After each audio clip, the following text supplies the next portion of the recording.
glamorous by some, so who better to put them right than a celebrity? Each week, Alex, Jess and Paul take a well-known personality and put them in the shoes of a hustler. I feel sick. They give you the inside track So bad. and learn the harsh realities of just how it feels to con the public. As soon as you see him walk away, like, I felt so awful afterwards. oh, I hate myself now. This is the Celebrity Hustle. This week's celebrity is former tennis world number 4, Greg Rosetsky. I feel a little bit nervous and excited at the same time because I really don't know what's going to happen. When you're kind of clueless, it makes it more interesting. I think everybody's been hustled once in life, but we learn from our lessons very quickly. So we try to spot the hustler, but the good hustlers you don't actually see coming. Greg won't be clueless for long. It's time to meet the hustlers and find out what's in store. So what we're going to do today is we're going to illustrate one of the key differences between a hustler and a thief. Okay. If a thief takes something, we're going to try and get someone to give you a large amount of money. It's pretty simple. The idea is that they're expecting, hopefully, security to come in and pick up some money. Okay. And before the real security gets there, you're going to go in and take the money. Okay. How are we going to convince them though? So Greg's challenge is to walk into a shop imitating a security man and make the shopkeeper hand him their takings.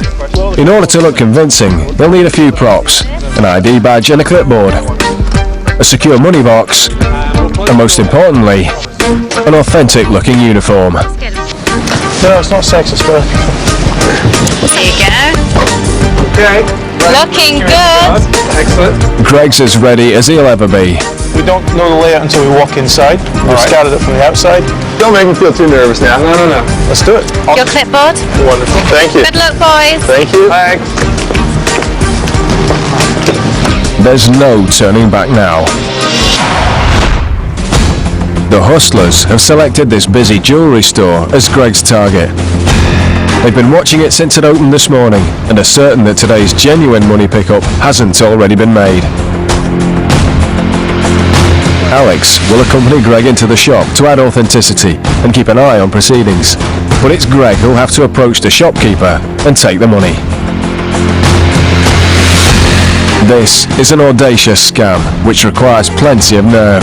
To pull it off, Greg will need to be businesslike and avoid getting into conversation.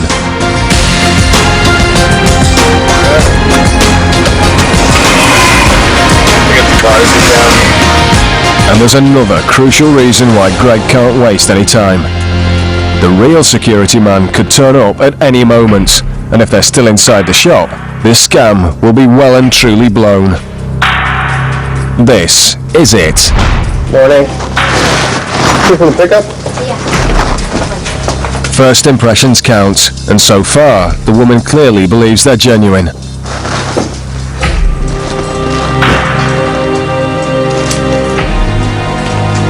Well, just need your signature and the paper alone and the amount, please. Should I put this in secure? Greg seizes his chance. As soon as the bag of money's within reach, he grabs it. The shopkeeper gives it the briefest of glances, and then carries on. There's still no sign of the genuine security man. Okay, thank you. That's 11:27. But Greg doesn't want to hang around, and he's certainly keeping the chat to a minimum. He just needs to give her a receipt, and he's done. Thank you. And in less than a minute, he's out of there.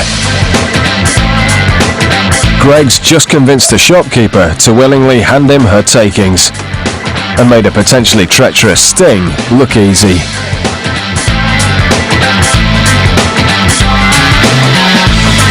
So how has committing daylight robbery made him feel?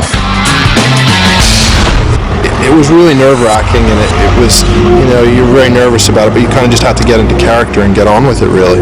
No questions asked whatsoever, which I was quite surprised about, because they gave over a lot of money. I kind of feel like, how do we get away with that? And I want to give the lady back her money right away, because I feel really sorry for her. So hopefully she'll learn from this lesson, and this won't happen to them again. It's a lesson she's about to learn, as the real security man arrives to the pickup. Somebody's already collected it. There were two guys who came in the van, and they were dressed typically like you, and they asked me to give them the same as you. Do you give this kind of receipt as well? Not surprisingly, this guy has never seen a receipt like the one Greg left behind. As he calls his head office to establish what's happened, it starts to dawn on the shop staff that the first security man might not have been entirely legit, Proper receipt. and that their hard-earned takings will never be credited to the company account. Where is the stamp? Where is the name of the company? It's just a piece of paper. Did you see his ID or whatever? I just gave it to him. Did you see ID? You can't trust anyone. We asked the mark how much money Greg has taken. £3,207. It can go up to 10,000 or 20,000 pounds also. So in that situations, it would be very dangerous. There was every reason for me to believe that they were genuine. You know, ask a few questions, make sure everything looks legit. Still to come, Think of something positive. New Age Paul turns skeptics into believers with his healing stones. Literally went up to there, not believing at all. 10 minutes, and she's bought one.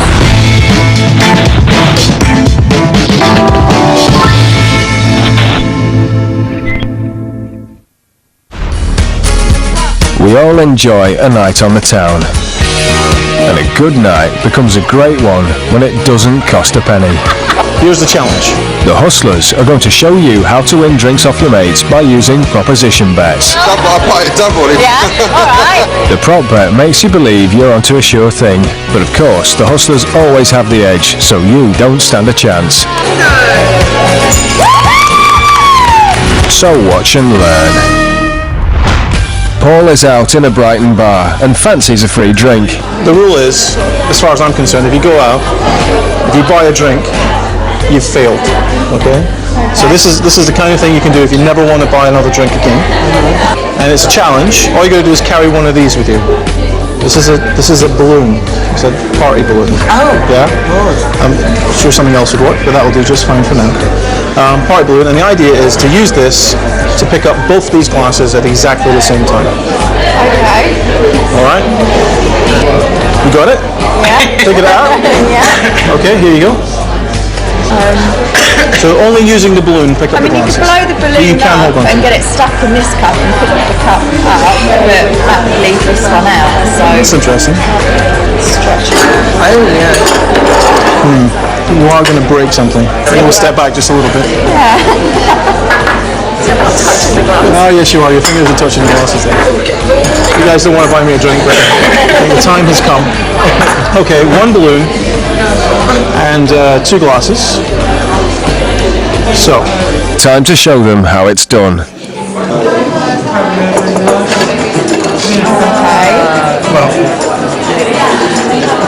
this goes in there. I've got it. No, but it's going to... You got it? Then, yeah. Oh, God. I was thinking along those lines. Very good. It does look a little rude, I'll give you that. But it does, Paul arranged the glasses mouth to mouth and then placed the balloon between them. He then inflated the balloon until it gripped the glasses enough to lift them up. So, I'll have... I feel like a coin. Might as well just get a tap for this guy.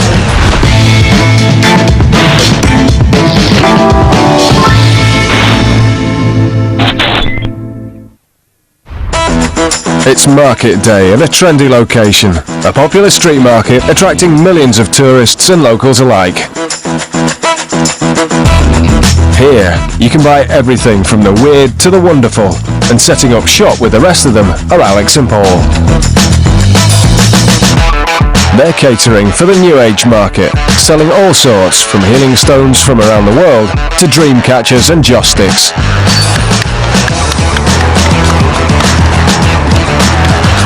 You clap to yourself. This is the alternative. Hello. Morning. What are you after at the moment? Where are you at spiritually? More of a Positive energy. Yeah. You had a look at these? They're very good for getting your chakras all aligned. Yeah. Oh, I believe in that. Oh, that's good. Okay, so you need to follow your path, focus on your goals. This girl is a strong believer in spirituality, and Alex seems to know what she's looking for. Whilst Paul deals with her friend, Alex illustrates the power of his stones. Now I carry a stone with me the whole time. Carried it for about 6 years now. Yeah. I'm going to show you something. Stand over here. Now I'm a lot bigger than you, right? Stand back a bit. All right, look. Push me over. Grab either side. Oh. Push. Actually, you've got quite a lot of strength in you. Okay, so I will lose my balance. Okay. But look, this one I'm going to try and use my stone for this one. I'm going to put it in my palm of my hand. Okay, push. I can't really. So you really had to try quite hard. Yeah. One more time. Push. I can't. It's an interesting. It's how you can focus your energy by just using a stone. Now I have that feeling that my chakras are aligned and I'm stable. I'm within myself. And that's what The girl has really bought into Alex's test. With the lady sold and stone in hand, her friend decides to take the plunge as well. Don't think about it. Follow your feelings. You're thinking about it. Interesting. Interesting. Very good. It's a very, very strong stone. Very well known. So that's £20 for all three. That's right, 20 quid for 3 stones. Sun's come out and you're doing reductions left, right and centre. Thanks, mate. There you go. Take care. Thanks. Bye. Look after your chakras. Bye. Did I say that out loud? Yeah. Yeah, you did. They leave happy with their deal of 3 stones for 20 quid. It's not long before 2 more potential customers come along. And would you ever consider using something like this? They're not believers. Perhaps Paul can change their minds. One of the things we do is we just try and show how energy flow is affected, not by the stone, but by what you see the stone as in your mind. So hold your hand out a little more. There you go. I'm going to push down. I can push it down. I'm not putting a lot of pressure on it. So we're going to put this in here. Think of something positive, something that you want to happen in your life. Close the hand. Hold it out like this. I'm going to do exactly the same, put the same amount of pressure on. It's very, very difficult now. I'm actually putting more pressure. It is amazing the effect it has. So just carrying something like that with you can center you and put all of your energy into one very positive place. I think that's a good stone for you too. The stones have spoken. Looks like they've been converted. I'll get one of these. You can't take your hands off it. Yeah, you see? See? £15, please. 2 more happy customers. Lovely, thank you. There you are. Have a lovely day. Keep it in your pocket. It turns out that the stones do more than just give you strength. They also say a lot about your personality. Are you a musician? Do you play music? Yeah? What? Are you a guitarist? Combining a bit of fortune telling along with the strength tests, and Alex and Paul sell another 2 stones. Enjoy.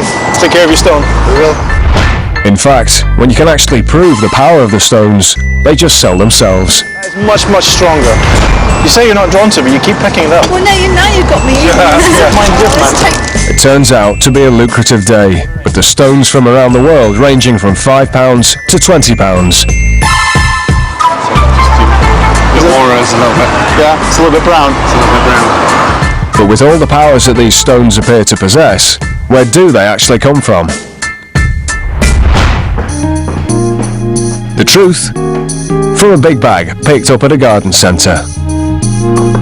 A bag like this can contain thousands of stones, and after a bit of polishing, being put in a nicer bag and sold via some fancy patter from Alex and Paul, the potential profit can run into the hundreds of thousands of pounds.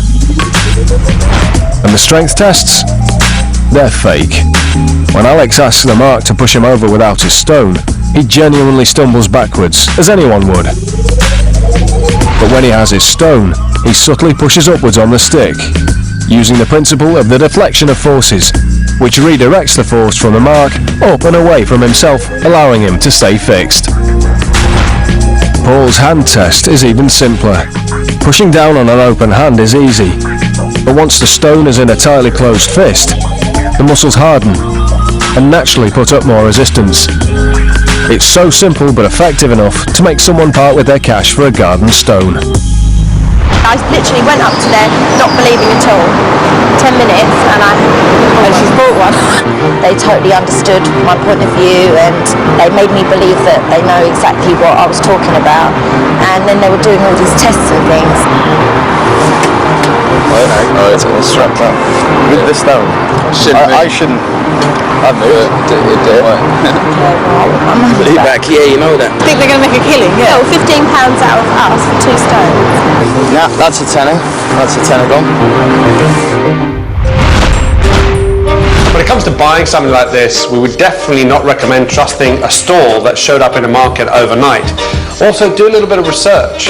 Everything we sold on that stall was completely bogus. It doesn't exist. If you typed any of the names of the stones on the internet, you wouldn't get any replies. Scam artists regularly try to exploit people's genuinely held beliefs. If you hold a belief that some kind of artifact has some particular significance for you, you should always make sure that that artifact that you're being offered has got some provenance. Ask to see some certificates, ask to see some photographs where it's from, get some guarantees about it, because if you don't, the chances are that what you're buying is a piece of rock from the local garden centre.